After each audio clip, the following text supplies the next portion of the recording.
Hello. Hello, Molly. How are you? I'm well today. Thank you. Molly Mandelberg, you are the founder of Wild Hearts Rise Up, creator of Magnetic Influencer Collective, and you're the writer and illustrator of the Wild Hearts Rise Up Oracle deck. You're the host of two podcasts, Tactical Magic podcast, which you just interviewed me on whatever the other day, which was amazing. You just held so much beautiful space and at these great times, you very eloquently recapped what I said, and I was very impressed with that. So thank you very much. And then you've got the Reveal the Game of Life podcast. Is that still in action? Oh, yeah. Okay, fantastic. So you are managing two podcasts. Is that what? And a full-fledged business in addition to that. Yeah. And a what? And a business and a social life somehow too. And a business and a social life. And which on here, we'll get to that. Well, I'll keep going because the best part's coming up, I think. After spending years mastering content creation and online marketing, and I'm going to interject here really quick. The few times I've got to interact with you, you clearly have the copy and the content creation side of things, very intuitive around that, very well experienced, very well. Like when we've been interacting and I've been, hedging or looking for words, you very quickly and eloquently help frame it in a very cool way. So anyone listening needs to know that about Molly. Gifted at it. Awesome. So, as I start creating funnels, there's a great chance Molly will be working on the copy. Looking forward to it. Yeah. Well, hopefully. You never know, right? We get to pick our clients too, right? My guess is you're very good at picking your clients and being like, yeah, you don't fit. Have a good day. Molly finds her bliss in bridging the worlds of heart-centered healing and transformation with the practical business strategies of leveraging a message into a global movement. Your certified NLP coach, an Access Consciousness bars facilitator, and a transformational leadership coach and a full-time nomad. Molly works with coaches, healers, and conscious leaders to broadcast their messages with ease so they can reach more people and make more money with less time spent. Hence, you do not mess around. You live by the schedule. She travels the world full-time and runs her six-figure business out of her self-converted Sprinter van tiny home. Now, how fun is that? Molly loves helping her clients to systemize their work and master the magnetics of marketing so they can experience more freedom and make an even bigger difference. So how do you do this out of your van? However I feel like it. I just want to say, you said a couple times that I don't mess around, and I want to revisit that and just say I built my business in such a way that I have time to mess around. So I definitely do have lots of travel and lots of play and lots of exploring and adventures. And I think when we set our business up the right way, we can have that spaciousness and have that time, which is why being a full-time nomad makes it possible, because I have systems set up to support me to do that. Yeah. Tell me about that journey. Did you come out of the womb like I'm a systems girl or a systems person? I think I've always had a very engineering brain, and I like understanding how things work, and I like putting puzzles together. But it wasn't until really I started my business as a hypnotherapist and immediately started just geeking out on online marketing and trying to understand how people who don't know me could learn to know me and like me and trust me, and how I could create content that both adds value to people's lives and also sometimes invites them into my world. And as I started geeking out on that, there was a period of time where there was this dissonance of, I just want to build things. I just want to make content, but none of it is really landing, and it's not really aligning. The business I'm running is not really aligning with who I feel like I'm becoming. And I actually had a moment where I was ready to quit my business. And I asked my friend, Karen, there are great Karens in the world, I have to say. I asked Karen, would you just tell me what I'm good at? Because I clearly can't see my strengths myself. Like, would you tell me what the world actually needs from me? And she said, we need your help with that stuff. You have a capacity with creating content and writing copy and building these systems and using technology that most of us that are coaches and healers don't have figured out and don't want to figure out, because we want to keep doing just the healing work, that the magic trick that we've mastered, the modalities that we are in love with. And the words that came out of my mouth were, no one's going to pay me for that. That's the fun part.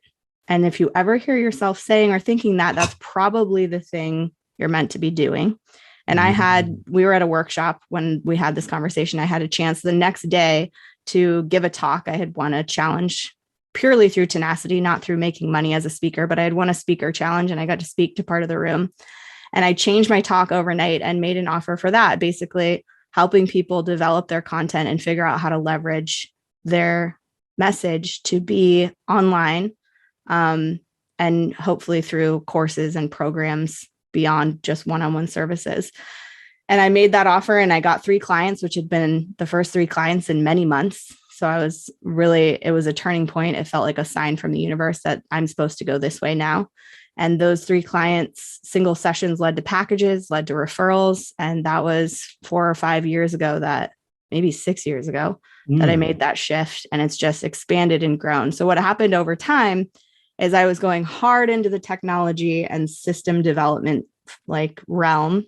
Pre-Karen? And that consciousness part of me, the healer that had started a business as a hypnotherapist, was feeling underserving, I guess you could say. It was feeling left behind. And so it's been a process to synthesize those two. So that's why I say I bridge the world between the heart-centered healing and the tactics and strategy to grow a business, because I think both of those are absolutely required to actually level up and to get the success and to reach the people that we want to reach.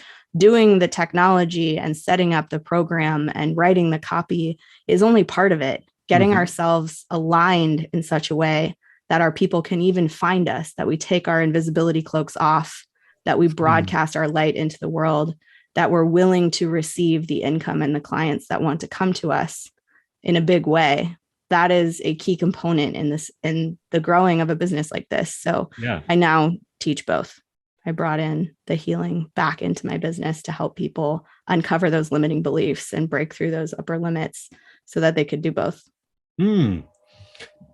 So it's almost as if the systemization, the copy creation is a back door into, all right, let's look at your limiting beliefs. Or people show up for both now, which is great. Yeah. Because I mean, anyone out there who is an entrepreneur who has tried to share something with the world, you may have noticed that even if you set it up perfectly and do it right, it doesn't always work. And sometimes that's because we don't believe it will work. Sometimes that's because there's a part of us that's afraid it will work. I think it was, I'm forgetting her name, Marianne Williamson, that said we're more afraid of our light than our darkness. That we're actually terrified of success. We're terrified of outgrowing our family and friends and being too big and too potent and too powerful. And we have to get over that shit if we're actually going to make the difference that we're on this earth to make. Yeah. What do you think? What do you think is the biggest sticking point there you see from your clients? Like, what's the biggest, like that? Usually with my clients, they come in saying, I want to make this bigger thing happen. And I just don't know where to start, because there is so much information on the internet. You've been on YouTube, there's thousands of people trying to teach you the thing they know how to do. And there's so many different ways to grow a business. There's so many different strategies that will work for certain people. And it's really easy to get lost in a sea of too many tools and too many techniques and too many different avenues to pay attention to. So a lot of my clients come to me overwhelmed with all the ideas that have been thrown at them and feeling like they're spinning their wheels, going in circles, just to figure out what their business actually needs, how to bring their message forth. So I don't teach one size fits all business. I ask a person, what they're wanting to create. And then depending on what their strengths are, what their energetic brilliance is, we figure out the best way for their business to grow and for their projects to come to life, and how to create those in such a way that they're duplicatable, so that you run a program and it's not dead and you have to start a new one. You can recreate it and launch it and sell it another time. And we want to systemize that process, so it's really easy to keep mastering the craft of whatever that new program or course is that you've created. And so you're a systems girl, and yes. I hope that's okay that I say that. Oh, yeah. Way. Okay, cool. You're a systems girl. So someone rolls in and they're like, I have a vision. And what's your like process? Step one, we go. Depends on the business again. So it depends on where the person is at. I will say the first tools that I recommend to every entrepreneur in this kind of coaching and healing leadership kind of space. If you don't have a scheduler and you don't have an email list, start there. A scheduler is an online scheduler, so people can take a link and book themselves on your calendar. If you've ever tried to make an appointment with someone and you've gone through 6 or 7 emails back and forth, trying to find a time that works for both of you, and then somebody has to figure out the Zoom link, then somebody has to add it to the calendar, and all of that could be done in one click of a link. That is the first time-saving tool any entrepreneur or anyone who's working outside of, a regular 9-to-5 job. That online scheduler, if you need to make appointments with someone, that's the first thing that's going to save you a ton of time. You should not be responding and replying to 5 emails just to set one appointment. It's ludicrous, right? It's ludicrous. And then the email list, beginning to build your audience. People think email marketing is dead. Email marketing, the old way it used to be done, is definitely dead. People do not want 30 blasts hard selling them on something that they may or may not want. That's gone. Okay. But there are ways to use your email list to actually build a relationship with people. And if anybody was around, we'll say mid-October in 2021, Facebook and Instagram went down for half a day. Nobody could get in. Nobody could see anything new.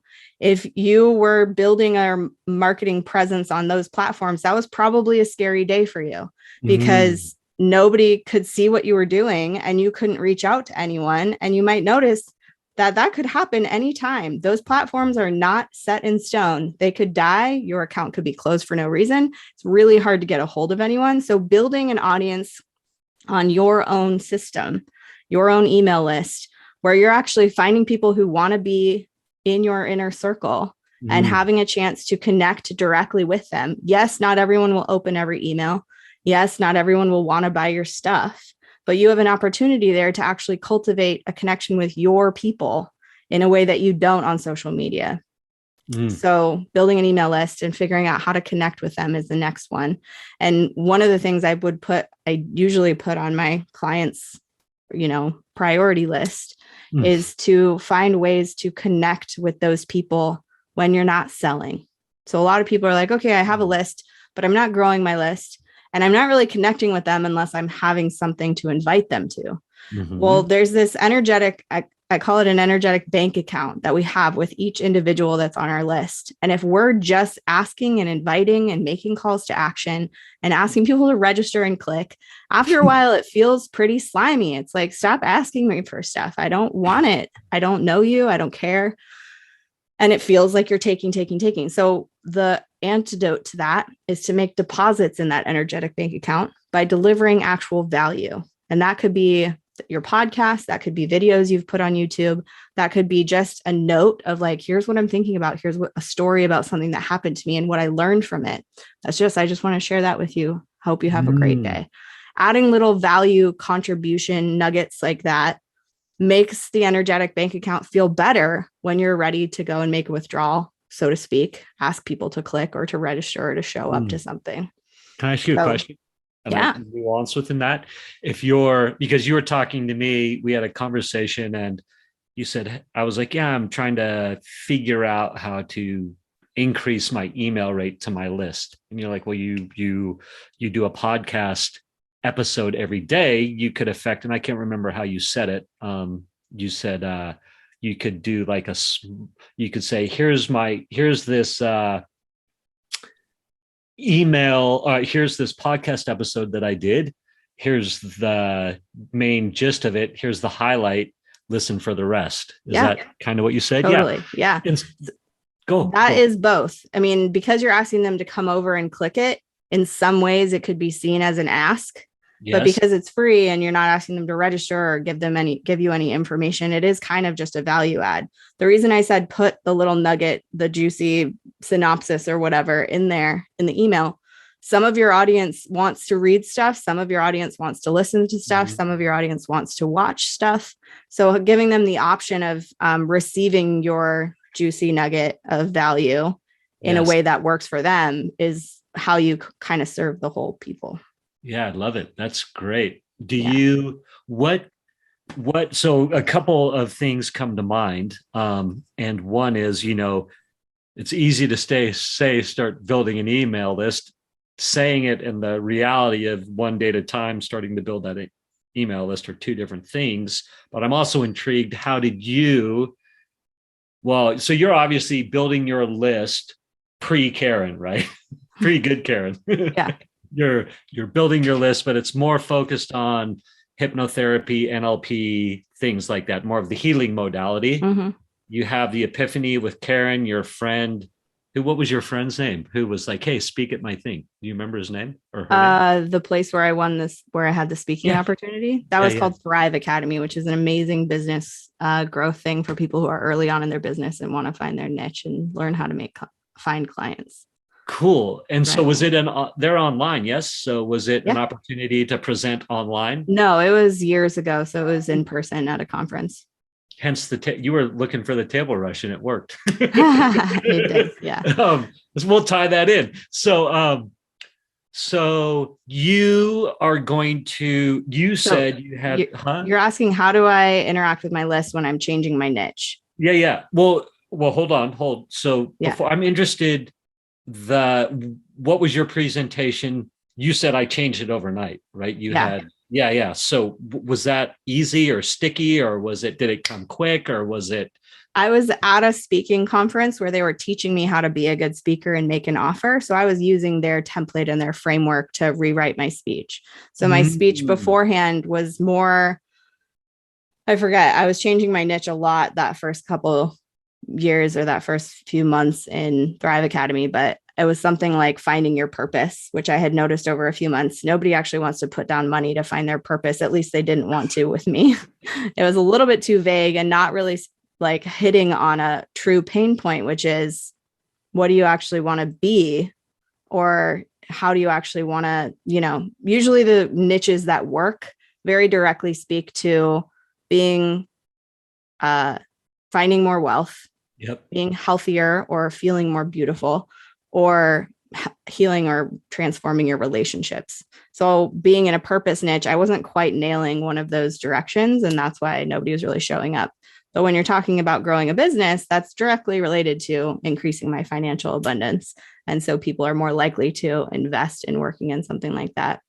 Let me ask you a question. So you're pre that moment, as you're taking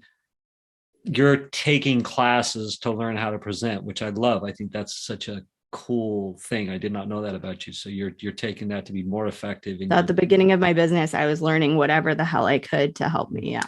So good. I think it's so powerful. I think it's important too, to invest in mentorship of people who know how to do what you want to do is a really high level way to go about anything. If you don't know how to do something, learning it from somebody who really does know how to do it is a fast track to figuring it out. So good. And I think, that's been a hard lesson for me over my life. People will say, invest in yourself. And that can be a very ambiguous term, but that is clearly an actionable way to invest in yourself, right? Monetarily investing in mentorship and also investing time in learning something new. That could look like reading a book and actually trying to implement what it tells you. Yeah. So is this outside of Thrive? So Thrive and you taking these classes are two different things. I was taking many different paths. Thrive was one of the big ones at the beginning of my business. Okay. And is Thrive, and I'm sorry to get granular on you, but are you learning how to speak on stage through Thrive, and you win one of their awards? In 2015, 2016. You get the opportunity to present because you are doing a good job. Yeah. I won their game. You won their game. Perfect. So you have the epiphany moment, and before your headline or your thesis of your talk is literally, I'll help you find your purpose. Something along those lines. Yeah. And then it became, do you remember fairly specifically what It became, I'll help you get your business online, basically. Fantastic. Thank you. Yeah. And that's evolved a lot since then too, to be more specific. Okay, cool. Yeah. So to go back to what we were talking about, which is you're growing an email list, you've got this audience of people who want to hear a certain kind of thing from you. I had to pivot to say, this is who I'm talking to now, and this is the kind of stuff that I'm coming to. And this is a great email for anyone who changes in directions. And I mean, I had changed directions enough times that year that some people on my list got a number of these emails. But you basically want to say, hey, I'm so-and-so, I'm here. You've been hearing from me, or maybe you haven't been. And I am moving in a new direction. And I want to give you the chance to stay or go. Are you down to hear from me about these kinds of things? This is kind of stuff I'm going to be sharing with you and inviting you to and talking about. And if you want to hear about that, no action necessary. If you think you'd rather not hear about from me or about that at all, or from me at all anymore, this is your invitation to unsubscribe, or you can hit reply and I will unsubscribe you for you. And that's really generous because it's saying, hey, here's what we're doing. And are you in or are you out? And if you're out, no hard feelings. And if you're in, let's go. So you can do it in a really connected way. And usually the people who stick around are now probably less. Anytime you lose subscribers, it's actually a good thing because you've now condensed your list to being more passionate about you, more connected, more happy to hear from you. Anybody who leaves is taking themselves out of it. And so you now have got a more potent connection with your list. And so that, I mean, part of those years, I was trying to figure out how to build my list in the first place. And I had to recreate new strategies and try different things, and different things work. But people are generally less inclined to just put their email in a box for no reason. They're more likely, same with the energetic bank account idea, they're more likely to put their name and email in a box if they are going to get something that they want. So people don't really want a newsletter. People don't really want to simply stay connected, although sometimes they will if they think you're awesome, especially if you have a podcast, they've been connecting with you. They want to know what else is out there. Okay. But giving them a reason. So some kind of a free gift, some kind of a video series, some sort of a tool for them to receive more magic only available through that portal. They'll come through the portal to get the thing. So what are you doing today? What's your little... Yeah. So I've got tons of free gifts. Anytime you buy a program or a course, of course, you end up on my email list. Yeah. And then I've got a free gift called the Money Machine Blueprint, which is sort of the framework of how email lists work and tells you how to make a free gift and stuff like that. The best free gift or lead magnet that I've ever created, which I had to create a course to teach people how to do it because it works so well, is a quiz. I call it a client attracting quiz. And my quiz is on my website. It's what level of thought leader are you? And it lets people know of the 5 stages that I created this framework with archetypes from the major arcana of the tarot. Are you the fool? Are you the magician? Are you the high priestess, the empress, or the hierophant? And depending on where you land on that, what's the invitation to start growing into the next phase? So people get this beautiful 16-page PDF all written up about where they're at right now is perfect, how it's really a beautiful part of the phases of growing a business and becoming a thought leader, and how to overcome their inner arch nemesis to begin expanding into the next level. So that quiz has gone through 3 or 4 different, maybe 5 different iterations over the years. But after I saw it start really working, I started running a $5 a day Facebook ad to it, and it grew my list to like 10,000 after a year or 2. That is amazing. $5 so a day. I was getting 70 to 100 leads every single week just by running a small ad to my quiz. And that was the biggest list growth thing ever. And I had peers of mine, colleagues of mine that I've done other projects with, tell me I was a damn fool for not teaching people how to do what I did with that. And so I created a course to do that. Tell me the name of the course again. Quiz Mastery.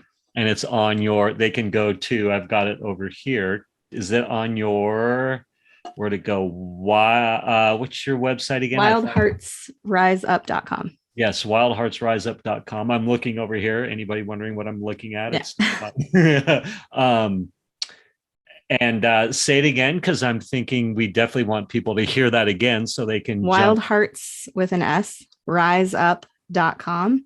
And if you And go to offerings and then programs, you'll find it called Quiz perfect. Mastery. Cool. And And on so the if somebody, homepage, you'll see the quiz if you want to take it and see how you like it. It's 9 questions. It's really fun. nice. And it's fun. How fun. It's It's fun fun. and educational. That's the thing is people love to interact with a quiz because it's a game and we've been playing games for thousands of years. People want to be entertained. They want to be asked questions about themselves. And through the process of answering those questions, they're already learning something about themselves. So there's this introspection, this self-awareness, and this gamified experience that is just more fun than other free gifts. It's beautiful. Question on the inspiration to say, I'm changing directions. This is it. If you want to hear about it, fantastic. You don't have to do anything. Just enjoy, learn, whatever. Or unsubscribe. Was that taught to you, or was that inspiration or No, combination? that I just I don't think I learned that from anyone. Just intuitive at this point, trial and error. You're like people want to know this. They don't just. Well, yeah. I mean, I wanted to feel authentic in sending them a different kind of content. So I wanted to let them know that things were changing. New stuff was going to be coming. And then the quiz thing, was that a little combination inspiration you'd heard about? That was from a book called The Ask Method by Ryan Levesque, who really designed that whole process from a lot of research in human psychology and stuff like that. So he came up with a system and I just kind of reverse engineered what I learned from him. Fantastic. So thank you for sharing that. Anybody who's listening, watching is like, oh, this is awesome. They could reach out to you and you would be like, hey, I'll walk you through this. Let's I'll teach you even how to use the online calendar. Yeah. and let's start building your list. And here's a quiz. And you'd be like, all right, you would dig in and be like, all right, what kind of quiz are we going to make for you? Like if I called you, you'd be like, all right, Misha, what do you like? What are you passionate about? Let's get the quiz together. You could help somebody with that. Yes, I do. I have the quiz mastery program is self-guided. Sometimes I also run it live with Q&A calls. And then I also have done for you services for quizzes where people can come to me and have the idea. And then I go and build the whole thing for them. And you travel around in a van, which I'm looking at, which is incredible. It's all right. Great. That's fantastic. Thank you. All right. So you just gave me a good idea. I've been meaning to for a long time. I have a template for how to set up your scheduler so you don't miss any steps. I'm going to put that as a free gift on my website too. So if people need help getting the scheduler thing figured out, I'll have that template up there soon. Love it. That is a great gift. I'll jump in there and take advantage. I'm good at using the tool, but I don't have it. I've told you this myself. I'm like, I love the way you have all your little intricacies within it. Cool. So, all right. What if somebody's what's the next level? So that's like bare bones basic, get started. Like what's next? The next level usually is people. I sort of work with people who have been seeing clients for a while. So Thrive Academy is an amazing resource for somebody who's just getting started and needs to sort of figure out who their niche is, start figuring out how to attract clients, how to do free consults, how to start really getting clear on who your people are and how exactly you serve them. Once people are clear on that, there's often a desire to move from one-on-one services to groups and online courses. So I'm really the best resource. Well, I'm the best resource. That sounds really cocky, but I am a great resource for people who want to move from one-on-one to groups, and they already know who their clients are one-on-one, and they're ready to systemize their process or to develop an offering so that people who can't afford their one-on-one work have somewhere to go, or people who would prefer to be in a community setting learning the stuff from them have somewhere to go, and how to create that process so that it's easy and so that it's not a pain in the ass to run, so that it's easy to sell it. People can just click a button and take it, how to start writing copy so that you can actually sell this to your email list or so you can post about it confidently. So it's the copy and the content creation and the technology to just make it easier to broadcast your message. And I also work with people who are just trying to grow their one-on-one practice. Like that's definitely still in my wheelhouse. And it takes some showing up. It takes some broadcasting. It takes some marketing. And marketing is kind of a dirty word in the heart-centered healer space. But the truth is, marketing is where we simply allow our light to shine more broadly out into the world so our people can see it and find their way to us. And that's an important thing to do because I think more people on this planet could use support. So we need the healers to go big now. It's a beautiful way you said that. Thank you for that. And that's a rough edge for a lot of that healer mentality space, right? Or I don't know if modality is a better word. I think there's a myth in there that says if I have this tool, if I have this modality, if I have this capacity for healing and helping, then I should give it away for free. And I shouldn't be too big about it because that won't be humble. So there's a lot of, like I said, limiting beliefs, and there's a lot of programming inside of us that says, stay quiet, stay small, just do it on the side. And I think that is innately serving less people. And if you're on this earth to be a healer, to be a leader, to be a guide, guiding people to greater in their lives, then how dare you not go do that in as big of a way as you possibly can so more people can receive it. And to think it's a contribution in some way to not charge for your services because people can't afford you. People get more healing out of things that they have invested in energetically. And the biggest way we energetically invest in things on this plane is monetarily. Yeah. And if you are doing your work, your healing for free, you have to work some other job in order to make a living. So you're doing less of that healing work. And that does not make sense to me. Thank you for that. Yeah. Unless you're independently wealthy and then do whatever you want to do. Hopefully do more healing work. Right? Why not? Yeah. Do it for free then. Donation based, whatever you want. Yeah. And I'm not shaming or making wrong anybody. Everybody's on their own path.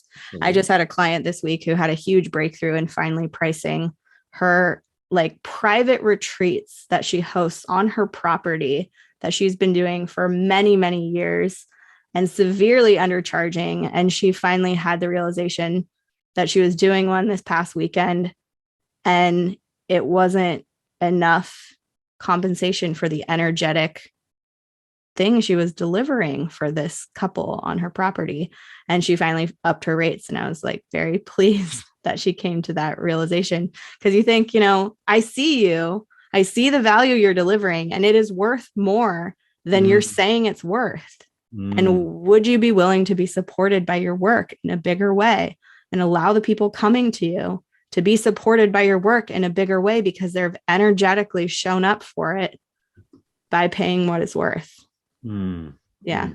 So I'm on that side of the fence, but everybody gets to do what they want and then choose to evolve. No right or wrong. Like if you're inspired to one or the other, own it, go with it. Right. Yeah. Like I think, so would you say your like hearts, when you like your avatar, right? The avatar is a thing that's bantered around a lot, or your ideal client, or how do you say it in what you're doing? My ideal client is a spiritual woman entrepreneur who wants to make a bigger difference, who's ready to reach more people and who wants to do that with more freedom and more light and aliveness than they thought that it was possible. How do you feel about the people that are in that space doing what they're doing, trying to grow, like you're encouraging them to grow, helping them grow, supporting them to grow, clearly inspiring them to grow? What about using terms in that space of heart-centered? Like, is that a legit term? I use the term heart-centered. Okay. Yeah. My Your Money Machine is one of my online courses, which is all about list creation and how to set that up. I think I'm going to rename it something like Email Marketing Magic or something like that. Yeah. But it's marketing is to the heart-centered warrior goddess entrepreneurs. Something like that. Yeah. I use heart-centered a lot too. Yeah. What do you call on the man's side of that? or there isn't a lot of men doing that, or what do you like? Go ahead. I mean, I think spiritual men is clear. I don't know. I haven't spent a lot of time marketing to men. I've had clients who are men, but I don't cater my marketing to men because I think there's already a lot of business tools and support out there for men. It's interesting. Yeah. Um, I wonder too sometimes if like the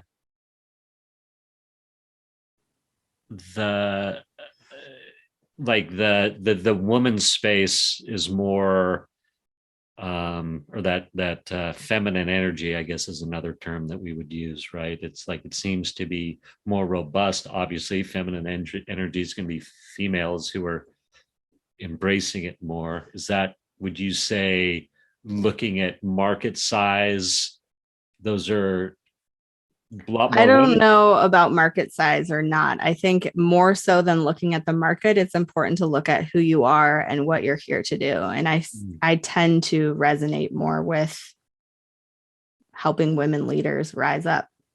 No, for sure. And I'm not trying to pigeonhole you and say you Yeah. strategically went after that. More of, I'm asking an honest question of, you're in the space, you're helping healers, you have men clients. I'm just curious of Yeah. your I think a opinion. lot of men in general are more inclined to a different style of marketing than I produce, Yeah. which is a little bit more I don't want to make broad generalizations like this, but like click funnels marketing is more geared towards men. Yeah. Yeah. Yeah. Yeah. It's interesting. I was just interesting as I'm Yeah. in. Well, because there are a lot of young men out there who are doing marketing successfully, and I don't really need to compete with them when I'm serving slightly different audience. Sure. Yeah. Yeah. Yeah. Yeah. And they And do again, it I'm well. not trying to, what's that? And they do it well. And then do it well. Absolutely. And if you like, if your preference is to work with females, great, right? Like, I'm not, I think the worst thing to do is go, well, I really like working with men, but it's the female market's bigger. So I'm going to go, well, that's for me and the way I do things, it could be a futile path, right? Right. Um, It has to be something that you are passionate about. And yeah, that's true about any creative project, I think. And there are a lot of, I mean, there's a lot of women and men in the personal development space. And I think that the most important thing to pay attention to is who are you and how will your people resonate with you and how do you most want to serve them? yeah, And then carve your niche out of that. yeah, I love that. Usually the best niche we land on is us a little while ago, Yeah, us 2 steps before now. yeah, And right. that's why we're able to help people because we're a few steps ahead of them on the same path. Yeah, yeah, that's good. Tell me, so you find somebody rolls in and they're like, they have a robust one-on-one practice, and they're like, all right, I'm ready to create some evergreen courses. That's another term that's thrown around, evergreen, or go one to many, start doing group things. Like, what are your steps to get people on that path? I mean, usually it's, how much they have created already, Mm, figuring out what the best platform is that they want to do that on. If you're selling evergreen courses or if you're wanting to streamline selling group programs, then having some sort of a sales page to checkout cart to accessing a membership site software is mhm. going to be a great tool to create more ease with that. There are free ways to do it through, PayPal link and then Google Drive folder. And then there are more robust platforms like Kajabi and Kartra and Teachable and Thinkific, and Podia is a cheaper one.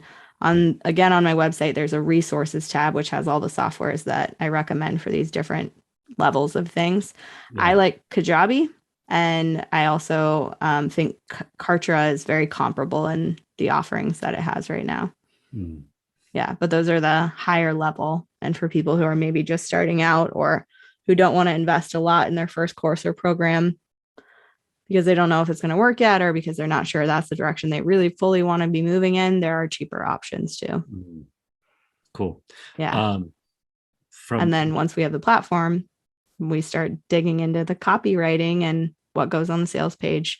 How are we going to welcome people and invite them in? How are we going to keep them engaged over the program? And what do they need to know to show up and get it all done? And starting to build out the framework of how the user experience will be and what all the pieces of the puzzle that need to get created, and then helping people put those pieces of the puzzle together. Nice. Yeah. And depending on how committed someone is to that process, I imagine, is how eager they are to create it and how quickly they set a deadline, like how soon they want to launch. Like I have one client right now who we've been working together for 6 or so months, and she hasn't really set a launch date yet because she's still working on the program and wants to figure it out and make it perfect. And I have another client who we're working through like the third thing in 2 months because she just wants to get stuff out. Yeah, love it. It really depends on the person and how ripe the idea is. Yeah. And I suppose how they like to, well, I guess it is going to be a matter of trying until you find how to connect your message with your. And you will find that so much faster if you try. One thing I like to remind people of is you cannot easily cognate your way to clarity. But if you start testing and trying and exploring and actually putting things out in the world, you will get clear a lot faster.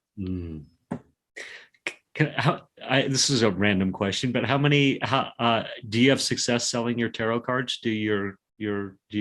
I have sold about 300 decks, but I would say 150 of those were when I launched it. Oh, okay. Yeah.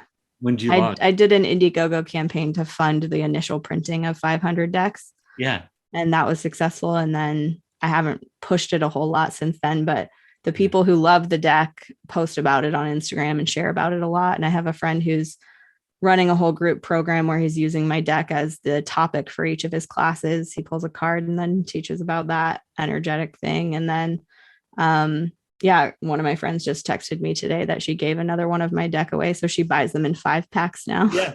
Nice. Yeah. So there's some people who are really sharing it on my behalf. And then there's been a few podcast episodes where I just talk about my deck, and that's helped too. Yeah, cool. When a previous conversation we had, I wrote down some notes. Van broke down, reclaim your power, coincidence, shifted relationship with your father. You have a really sort of great, one of my bitch slaps from the universe. Yeah, bitch slaps of the universe. Why don't you tell me about that? I bought my van 3.5, almost 4 years ago. And I started traveling it before I built it out. So it actually took me about 2.5 years to finish the build inside because I didn't want to stay in one place and finish building it. I would just sort of drive to Colorado and build the bed, and drive to Minnesota and put the solar panels on, and drive to North Carolina and figure out the wiring of the solar panels. And so I was building it as I traveled around the country and did workshops and attended conferences and had speaking gigs, and also just traveled to see friends and family. And on that first trip, right after I left Oregon, where my mom lives, I was about 1,000 miles in, and my turbo went out. I didn't know it was a turbo yet. They tried to fix the resonator. I made it another 1,200 miles. And what's interesting is the second time it went out, I was listening to this book called Busting Loose from the Money Game. And if you look, you have it? I do. I have it, and I need to read it. Someone gave it. Definitely read it. It's on my book. What's that? Read it. Yes. Okay, and read it with caution after I tell you this story. So there's a process in that book. Basically, it's telling you how to step out of the matrix and recognize you're the infinite being, and take your power back from all the trauma and drama of this reality. And it tells you when you do this process, it's very likely that life or this reality or the universe is going to hand you an opportunity to really walk your talk with this stuff. It's going to give you something to try and convince you that you are human and you are limited, and this reality is real, and that you're a victim of it. And so I'm listening to that process, and he's basically telling me that, and boom, my turbo goes out again, or my van, giant diesel van goes into limp mode. And I'm on the highway, and I'm just barely in Santa Fe, New Mexico. So I limp off the highway, I make it over a little crest and coast down to where I see there's a shop. Oh my God. And part of me is like, I'm doomed. I'm stranded. This is terrible. What am I going to do? And another part of me is like, wow, that happened real fast. So long story short, it's like $5,500 to fix the van. I don't have it. My mother, who I would normally borrow money from in a crisis, is in the middle of the Atlantic Ocean on a ship, teaching her screenwriting class on a cruise crossing the Atlantic, unreachable. My father, who I had never asked for money for before, who is not a financial supportive person historically in my life, I call him just to let him know where I'm at and that I'm stranded and that I'm trying to figure this out. And he ends up being able to like PayPal me money from a credit card to make it possible for them to start the repairs. And so that's underway. And I have this epiphany of like, oh, I could email my list. My list was really small back then, but it was not tiny. And so this is an opportunity. I need money right now. Why don't I put a flash sale out to my audience and see what happens? And so I sent an email, and within a few days, a couple of people had bought a half price VIP day with me so that we could get a lot of work done on their business. So those two things made it possible for me to get back on the road. I ended up having an awesome few days in Santa Fe, going to 10,000 Waves, going to Meow Wolf, which is why I was passing through Santa Fe in the first place.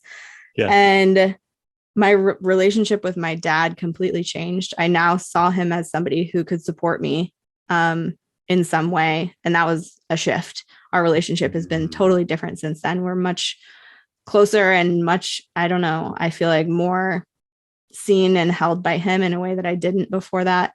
And I also got to know that, again, my email list is an amazing resource that, especially when I need to generate money really fast, it's there and I can do that. And that's the whole point of having an email list and nurturing your audience, is so that when you need to, you can press the button and find more, hopefully create more income right then. And in the process, this big, scary upset of my van is broken and it's new, and I thought I was doing this big adventure and now I'm screwed. And it's like, no, wait, I took my power back from that. Not only did I get these beautiful silver lining gifts, but I got my van fixed and back on the road, and I am the infinite being creating my reality. Look at that. So it was a huge, big lesson, which looked like, to an outsider, a bitch slap from the universe, but it ended up being a great thing. Yeah. Like what was a heavy, potentially gnarly time, and probably very stressful in the moment. Very scary in the moment. Yeah. Yeah. To just new blossoming relationship with father, or new perspective for you, and an opportunity for him to maybe do what he hadn't done before in a new way or whatever. And he took advantage, right? Like, how amazing is that? Yeah. To seize that opportunity for your dad. God bless him. Right. Yeah, totally. And then, I think you told me, if you don't mind me saying, how big your list was at that time. Is that all right? It was like 600 or something. Yeah. So what was the offer that you made them? Do you remember? And is this, it was like a half price VIP day. So at that time, my VIP days were like 2,500, I think. And so I was selling an 8-hour package basically for $1,250. And this is post Karen. So a few years post Karen. Yeah. Yeah. So you're at this point, like, I had started to make a name for myself in the niche that I was in. And there were enough people on my list that were waiting for a cheaper opportunity to work with me. And so they took advantage of that. And I don't even do VIP days anymore, but if I did, they would be more than that for sure. That's amazing. Tell me, how do you nurture that moment? Because I think it's so beautiful and poignant, and to see your father in a new light. And, I have kids, and so there was, when they were born, I'm like, oh, I knew appreciation for mom and dad, right? Oh, my kids are now, smelly, 10-year-olds, new appreciation for my parents, right? Whatever. This moment for you, how quickly are you like, that was that was a powerful moment? Or was this like a year later, or in the moment are you like, oh my gosh? No, yeah, I sobbed a lot when that happened because in my story in my head was that my dad doesn't have my back in that way. That my dad is more of a brother, uncle figure than like a father who can support me. So, yeah, it was really big in the moment and I recognized it right away. It That's was awesome. after the fact, I think, that I noticed my energy toward him had shifted too over time in the times that we've hung out since then. Mm. Do you try to nurture that in a different way now? Like, I I mean, think I'm more forgiving purposefully? of him as a person, more in Mm. allowance of him. I mean, I've also undergone another however many years of personal development work and healing on my own to help that Yeah. relationship. I won't say it Yeah. was all from that moment. No, But sure. yeah, he's grown up more in the last few years too, being in his mid 70s. Our Some of it relationship takes a continues to while. evolve. It was What's hard that? and like challenging, especially when I was younger, and it has become more beautiful and better over time. And that was Mm, definitely a turning point for us. it's beautiful. Thank you for sharing that. Yeah. Um, I can't let this one little thing that you said go by either. Mom was on a cruise ship screenwriting class. What is Yeah, that? my mom What I is a heard you wildly successful screenwriter. She's had a like 40 plus year success as a writer. And she used to teach screenwriting at UCLA Film School. And she moved to Oregon when I was like 7. So that was like 28 years ago. So she's been teaching at PSU and out of her living room in Portland, Oregon for the last 28 years or so. And about 12 or 13 years ago, she decided to start doing it as a retreat. So she always takes a transatlantic cruise liner, and there's always at least 6 or 7 days at sea before you get to Europe. And people write and take her class in the morning and write all afternoon on the at sea days. And then everybody goes and frolics around Europe on the days that they're in port. Yeah, it's a pretty awesome retreat, especially for anybody who wants to be a writer. And if you decide to go on that retreat, tell her I sent you. And Yes. I've gone on it 5 or 6 times myself, and I always get a lot of writing done. Wow, that Yeah. is amazing. That quiz started on the ship, or at least got a lot of creation done. The quiz that I made, a lot of that writing happened on the ship. And when I was in my 20s, I was writing a novel. A ton of that novel got written on the ship. And last 2 years ago, I started writing a book about my life as an entrepreneur. And a lot of that got written on the ship too. It's a really beautiful way to get a lot of writing done because you don't have to cook anything, you don't have to go anywhere. There's nothing to do on a cruise ship that's actually fun. So you're sort of forced to sit there and get things done. And what a great conduit your mother sounds like she is. And then also just being in the space with others too, we're like Yeah. minded and you're just, Collective consciousness of yeah, creation. it's Yeah. beautiful. What do you think? Tell me the top three things you've learned from your mother over the Oh, years. God. I've learned everything from my mother. I mean, I am most grateful for getting to witness her living a creative life successfully, that she was never someone to tell me I should get a real job or I should pigeonhole myself into something that wasn't for me. She's been my biggest champion and supporter of living a very creative and unconforming lifestyle, which Yeah. I'm sure was harder when I was younger and more crazy than the van life is really a stable life for me compared to who I used to be. That's amazing. Um, but yeah, That's and as a progress. writer, I mean, I know so much about story crafting and about the process of letting a project come to life because of her. And I'm most grateful for the way she sees the world. I was raised believing in the law of attraction, believing in many lives, and believing in like a higher consciousness than religion would give me a view of. And so I'm really grateful for the spiritual understanding that I was raised with. And I think that's shaped me into a lot of the person that I've become Mm, because I had those as answers when I was asking questions as a kid. that's unbelievable. Yeah. Um, any tension points with you and your mom over the years? Oh, sure. Yeah. I mean, we have to rebel against something. It's so much more confusing when you're rebelling against just too much love. But yeah. Yeah. Oh I my mean, God, that's amazing. Go yeah, ahead. she also remarried when I was 6. She married a very verbally abusive alcoholic who was her high school Mm, sweetheart. So she didn't see it at first. So a lot of my resistance with my mom was just resenting her for bringing that into our lives.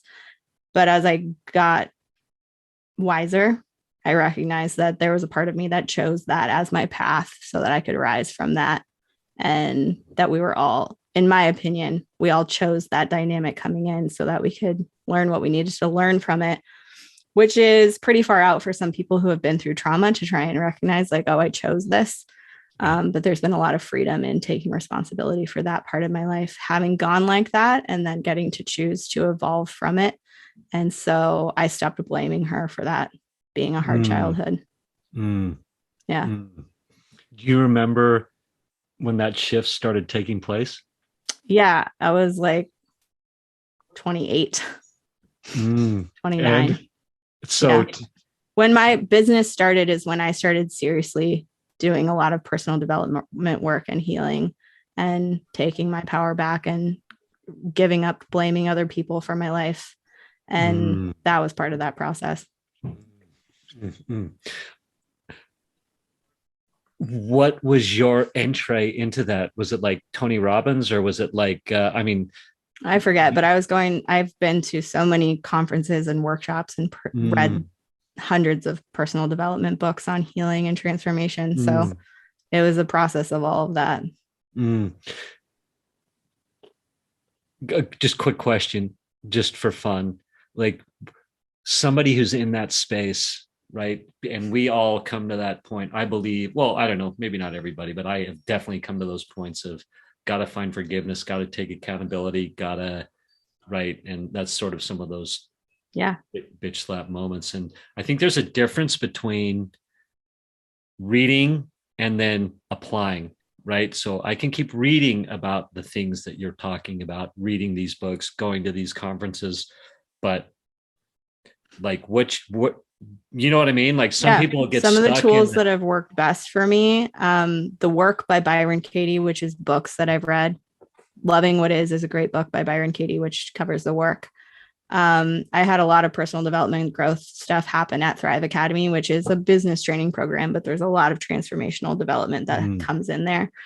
Um, Access consciousness is a entire modality school of thought that has dramatically changed my life and helped me see my point of view and question it on a regular basis. That most mm, of the big shifts in my energetic and like emotional body life space has happened through access consciousness. And I won't go into what that is because it's so hard to define and it is limitless. But if the words access consciousness resonate with you at all, I highly recommend looking it up, watching YouTubes about it, reading some books. Dane here wrote a great book called Being You, Changing the mm. World, which is about access consciousness. And then, Quick yeah, side note, I yeah, did a thing called Tools for a Good Life Summit where yeah. I brought in all these different modalities, and I reached out I wanted Dane. I was like, I want Dane to be my Oh, you energy tried to get healer Dane. guy, but Nice. whatever. He was He's a like, busy whatever. guy. Yeah. Yeah. Anyway, but go on. So Yeah, totally. NLP is a lot of great healing and tools, and mm, hypnotherapy was hugely transformational for me too. I think the main thing is if you're aware that you could be happier, that your life could be greater, that your relationships could be more deep or connected or communicative, you are the only one who can change any of that. And so when you start to recognize that if your life is hard and struggling and you're willing to take responsibility and be at cause for that changing, then you become the dowsing rod for the tools you're meant to use to get to where you want to go. mm, But staying in the stuck and staying in the story and staying in the woe is me, everything's wrong, is just a continuation of the same wrongness on and on and on. And if you start to say, okay, I'm willing to take charge now, I'm willing to choose to change this, I'm willing to be aware of whatever I need to be aware of to make my life better or greater or happier or more whole, or stop being broke and have money now, whatever that looks like, you will begin dousing for and discovering the tools that will work for you. And so I can rattle off all the best books that I've read, but if you start asking yourself what you want to try, is it going to be a book? Is it going to be a workshop? Is it going to be that podcast host that you've been listening to who just resonates with you so much? Like, go and try it. Be willing to ask, be willing to reach out, be willing to read the book and see how that helps. For me, being someone who writes every day, I journal every morning and every evening. That's a huge part of my mental health and personal development work, is just dropping everything that's on my mind onto a page, asking for guidance, writing what I'm grateful for, doing whatever magic tricks are in my book right now, and making that a regular twice a day practice, once a day if I'm really busy, but every morning before I get out of bed and every night before I go to sleep. That's what I do. Thank you for that. I am a big believer in that too. I'm very, sometimes at night I have a hard time writing, but my life, the perspective, the richness, the appreciation, the sometimes towards the end of the day, some of the egoic hiccups can carry weight. And so for example, yesterday, lots of, you interviewed me for your podcast, which was so much fun. Thank you for that. And then I got to be on another podcast and I got to do another thing. And so my mind can sometimes go into the loop of, and it did yesterday, it can pick those, it can miss the 99% amazingness, and I can latch on to be like, oh, did I say that? That might not have been right or something. I don't know if you ever have any of that, but to like journal that at the end of the night and get perspective on it and be like, no, it's okay. It's so powerful. Anyway, just to back up what you said there. And then I have two more things to say, and then we can end. And I'm probably going to turn this into 2 episodes, the business one and the big slap one, super fun. So thank you. Yeah. I love talking to you. I love talking to you. I think it's great. Father. So outside of the moment of he is there to support me, that beautiful moment for you, what are some top lessons from your father, given the tumultuous nature of the relationship? I mean, my dad is a very fun and fun-loving person. So I think the desire to laugh and the willingness to laugh and be silly and not be too scared to talk to strangers. I mean, a lot of that, like, fearlessness, shamelessness kind of vibe I learned from my dad. And I mean, my dad, a lot of my mom's really smart and she's really good at puzzles, but my dad and I have done so many projects, like building a trailer and like fixing a bike and like so many like hands-on crafting things, that I think my confidence in being able to build things and actually make stuff, I think that a lot of that came from getting to make stuff and be in that creative space with my dad a lot. So I'm really grateful for that engineering, figure it out, fix a problem kind of stuff that I learned from my dad. Yeah, that probably translates to obviously into the van life, right? You have the willingness or the capacity, maybe that was there already, but you're like, yeah, it's no problem. Get a van. Oh yeah. And my dad has helped me with a lot of things in the van too. He always says, don't finish it before you get back. Like, okay, no promises, but I don't think the van will ever be done. There will always be more always something. And it was pretty done the last time I went and saw him, and we found things to fix anyway. Good. Yeah. I think clearly, like, the bringing the engineering side, so you can take your mom's creative capacity for words and stuff like that, and then dad's engineering, or however you said that, build things, and you get bam, quiz.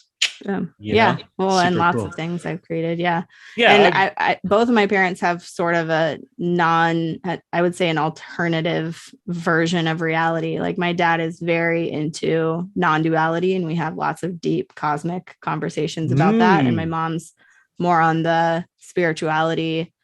I wouldn't say necessarily pagan, but like consciousness and spirit realm stuff. And so the combination of those two have given me a really unique worldview, I think. It's amazing.